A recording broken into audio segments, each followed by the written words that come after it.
Guys welcome to Cox's Bazar. নদীর উপরে রোভাই airlines, উত্তাল সমুদ্র,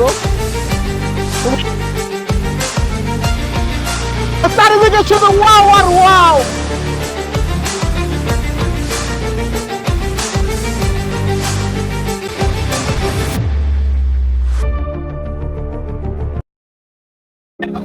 এবারে যাত্রা শুরু করতেছি ঢাকা এয়ারপোর্ট রেলওয়ে স্টেশন থেকে। তো ইতিমধ্যে আমাদের ট্রেন চলে এসেছে।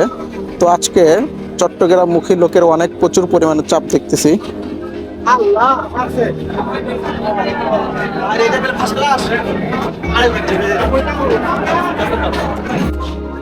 যার যার সিটে ওঠার জন্য রওনা দিলাম। ফাইনালি আমাদের ট্রেন ছেড়ে দিয়েছে চট্টগ্রামের উদ্দেশ্যে।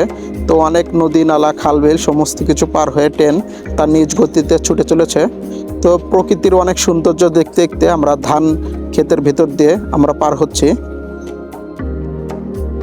তো দুঃখের বিষয়, এখানে আমরা অনেকক্ষণ যাবৎ অপেক্ষা করতেছি, কারণ আমাদের যে ট্রেনের ইঞ্জিনটা সেটা নষ্ট হয়ে গিয়েছে। তো জানি না আর কতক্ষণ লাগবে, যাই হোক একটু অপেক্ষা করি। তো এখন আমি আছি আখাউড়া জংশন। ফাইনালি আমাদের ট্রেনটা ঠিক হয়ে গিয়েছে। কিছুক্ষণের মধ্যে ট্রেন আবার চট্টগ্রামের উদ্দেশ্যে রওনা করবে।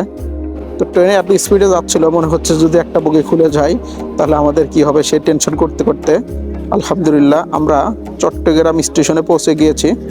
তো স্টেশনে সকলে পৌঁছানোর পর রেল থেকে নেমে সবাই তাড়াহুড়া করে স্টেশন ত্যাগ করতেছে, কারণ অনেক টায়ার্ড সবাই। তো আমার মাথায় একটাই চিন্তা, সেটা আগে খেতে হবে। পেটে প্রচণ্ড পরিমাণে ক্ষুধা। তো খাওয়া দাওয়া শেষ করে কক্সবাজারের উদ্দেশ্যে বাসে উঠবো। বিচের দিকে যাচ্ছি। তো আমাদের ট্রেন প্রায় 3 ঘন্টা লেট করেছে। বাস আমরা যখন চট্টগ্রামে নামছি, চট্টগ্রাম থেকে সুগন্ধ বিচের যে বাস ছিল সেটা আসতে আরো 1 ঘন্টা বেশি লেট করছে। সব মিলে 4 ঘন্টা late. Guys welcome to Cox's Bazar. এখন বাজে রাত 4টা। আমরা এখন সুগন্ধ বিচে আছি কক্সবাজার। তো আমরা যে ট্রেনে উঠছিলাম, ট্রেনটা আসতে প্রায় 3 ঘন্টা লেট করেছে চট্টগ্রাম পর্যন্ত। পরে চট্টগ্রাম থেকে যে বাসে উঠছিলাম, বাসটা আবার 1 ঘন্টা লেট করছে। সব মিলে প্রায় 4.5 ঘন্টা 5 ঘন্টার মতো লেট হয়ে গিয়েছে। তো আমাদের হোটেল বুকিং ছিল। তো আমরা সকালে যেহেতু মেরিন ড্রাইভে যাব, তো এখন হোটেলের টাকাটা পুরাই মার গেছে। তো যারা আসলে এই অ্যাডভান্স হোটেল বুকিং না করে এখানে এসে করতে পারেন, কারণ কতটুকু সময় বা বাঁচে, দেখা যায় 3-4 ঘন্টা। এর জন্য হোটেল বুকিং করে শুধু 5-7 হাজার টাকা নষ্ট কেউ করবেন না। তো এই কারণে সকল ইনফরমেশন নিয়ে তারপরে হোটেল বুকিং করবেন। তো এখন ভাটা চলতেছে, তাই পানি অনেক নিচে নেমে গেছে। এখন ভাটার সময় পানি অনেক দূরে চলে গেছে। আশা করি সকালের মধ্যে আবার জোয়ার এসে যাবে, পানি সামনে এগিয়ে যাবে। আমাদের যেহেতু হোটেল বুক করা আছে, তো পিছে ঘোরাফেরা না করে হোটেলে যাই, একটু রেস্ট করি, কারণ আজকে অনেক জার্নি করেছি, শরীরটা অনেক টায়ার্ড। তো গাইস আজকে আমাদের কক্সবাজারে হচ্ছে দ্বিতীয় দিন। তো আজকে আমরা মেইন ড্রাইভে যাব অ্যান্ড মহেশখালীতে যাব, শুটকির যেখানে আরো।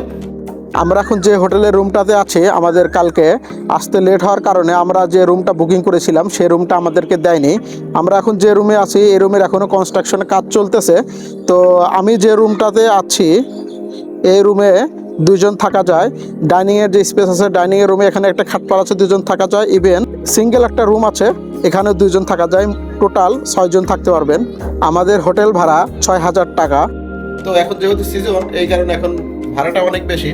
তো আপনারা অফ সিজন আসলে এই রুমটাই আপনারা প্রায় অনেক কমে পেয়ে যাবেন, প্রায় 50% ডিসকাউন্ট পাবেন। তো আমরা এখন হোটেল থেকে বের হলাম, বিচের দিকে যাচ্ছি, অনেক বেশি রাস্তায়।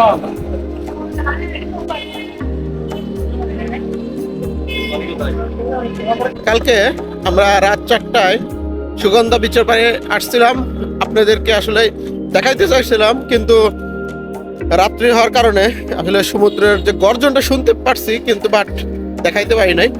তো আমরা এখন সুগন্ধা বিচের দিকে যাচ্ছি। তো লেটস গো। উপরে দেখা যাচ্ছে কিনা জানি না, রোভাই এয়ারলাইন্স সমুদ্রের উপর পার হয়ে যাচ্ছে ঢাকার উদ্দেশ্যে। আসলে যারা সমুদ্রতে আসে না, এটা আসলে ভিডিও দেখে বা ফটো দেখে কখনো আইডিয়া করা যায় না যে ন্যাচারাল সি কতটা সুন্দর।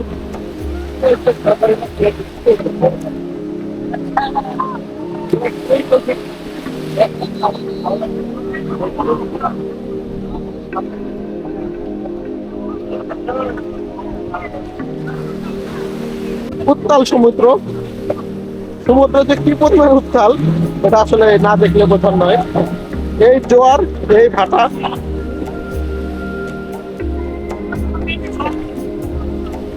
বিশাল বড় বড় ঢেউ।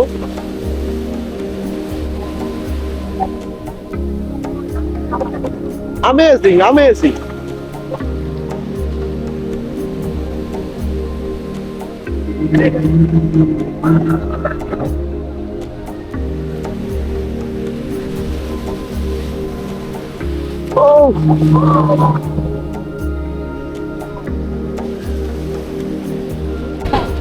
সমুদ্র কি পরিমাণ উত্তাল সেটা তো দেখতেই পারতেছেন।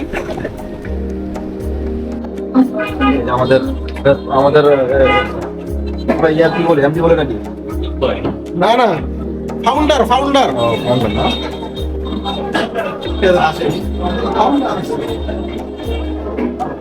Founder mister mango channel.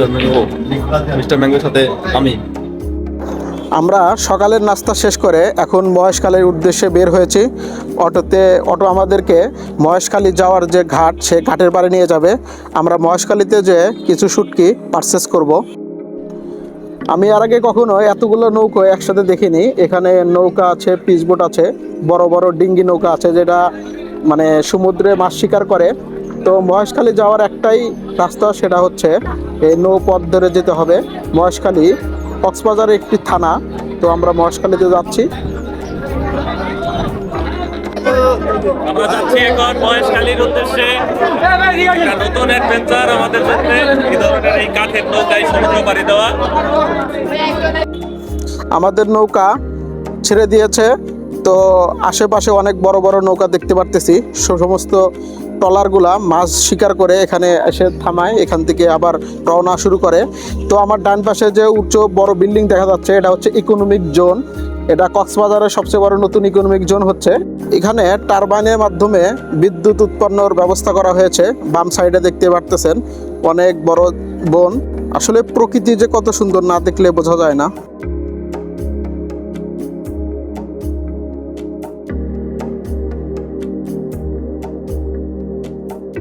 আমরা মহেশখালী বাজার টলার ঘাটে এসে পড়েছি। আমার পিছনে যে গাছগুলা সেটা হচ্ছে ম্যানগ্রোভ বন। এখানে সমুদ্রের বড় বড় মাছ কেটে শুটকি বানাতে দেওয়া হয়েছে। তো এখান দিয়ে চারিপাট দিয়ে নেট দিয়ে আটকে দেওয়া হয়েছে, যাতে এখান দিয়ে ভিতরে কোনো পোকামাকড় ঢুকতে না পারে, কোনো রোগ জীবাণু ছড়াতে না পারে। এখানে বিশাল বিশাল মাছ, আমি আসলে এর আগে কখনো এত বড় বড় মাছ দেখিনি। আমি সঠিক নামও জানি না যে এটা কোনটা কি মাছ। এটা সামুদ্রিক মাছ, কারণ আমরা যেহেতু সমুদ্রের কাছে থাকি না, তাই আমাদের না জানারই কথা। তো মাছগুলো দেখতে অনেক সুন্দর, আকর্ষণীয় এবং অনেক দানবীয় আকারের, অনেক বড় বড় দেখতে। এখানে আপনারা সামুদ্রিক সমস্ত প্রকার মাছ পেয়ে যাবেন, ছোট বড় সমস্ত ধরনের মাছ এখানে পাওয়া যায়। যারা শুটকি খেতে পছন্দ করেন তারা এখান থেকে শুটকি কিনে নিয়ে যেতে পারেন। সামুদ্রিক শুটকির মজাই আলাদা। এটা বিশাল একটা দানবীয় সাইজের বোয়াল মাছ, প্রায় 5-6 ফিট হবে, অনেক বড় মাছ। এর আগে আমি কখনো এত বড় বোয়াল মাছ দেখিনি। এটা হচ্ছে এত বড় বোয়াল মাছ এখানে শুটকি পাওয়া যায়।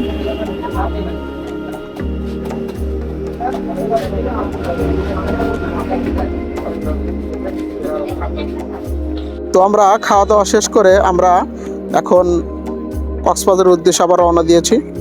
ওয়াও, চারিদিকে শুধু ওয়াও আর ওয়াও। আজকের এই পিচবোট ভ্রমণটা, এটা আমার হৃদয়ে গাঁথা থাকবে, কারণ অনেক দিন পর ফ্রি মাইন্ডে ঘুরতে পারতেছি। কোনো ডিপ্রেশন নাই, অনেক আনন্দ, সকলের মনেই আনন্দ, অনেক ফুর্তি। আমাদের যেহেতু জন্ম হয়েছে, তো আমাদের একদিন করে বয়স কমতেছে। তো মৃত্যু আমাদের সামনে। তো যতদিনই বেঁচে থাকি অবশ্যই আনন্দ করতে হবে, এনজয় করতে হবে, লাইফটাকে এনজয় করতে হবে। এনজয় ছাড়া শুধু ডিপ্রেশন নিয়ে এই জীবনে বেঁচে থেকে কী লাভ। তো যখনই কেউ সুযোগ পাবেন একটু ঘুরে ফিরে আসবেন। তো আমরা হোটেলে গিয়ে ড্রেস চেঞ্জ করে এখন হিমছড়ির উদ্দেশ্যে বের হয়ে পড়েছি। তো হিমচুরির রাস্তাটাই হচ্ছে মেরিন ড্রাইভের রাস্তা। হাতের বাম পাশে দেখতে পারবেন উঁচু পাহাড় এবং ডান পাশে সমুদ্র। আপনার এই রাস্তা আসলে আপনার মনটা ভালো হয়ে যাবে।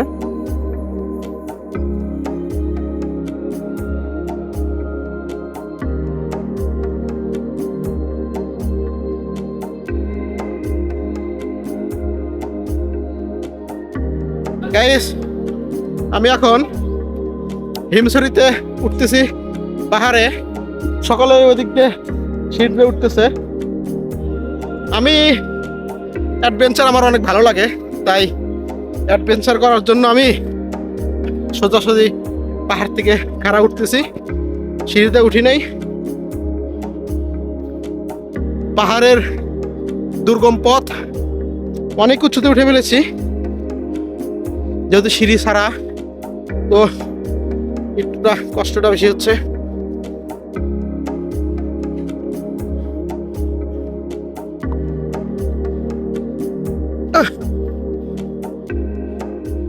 এখান দিয়ে আসলে এগুলা ধরে ধরে ওঠা অনেক কষ্ট। দেখতে পারতেছেন কতটা নিচু, রীতিমতো হাঁপিয়ে গিয়েছি।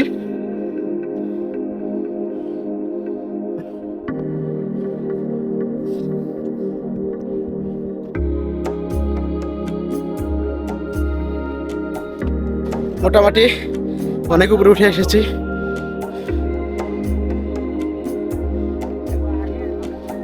দেখে আরেকটু উপরে উঠি। এখান থেকে সমুদ্র সৈকতটা দেখা যায়, ওইদিকে সমুদ্র।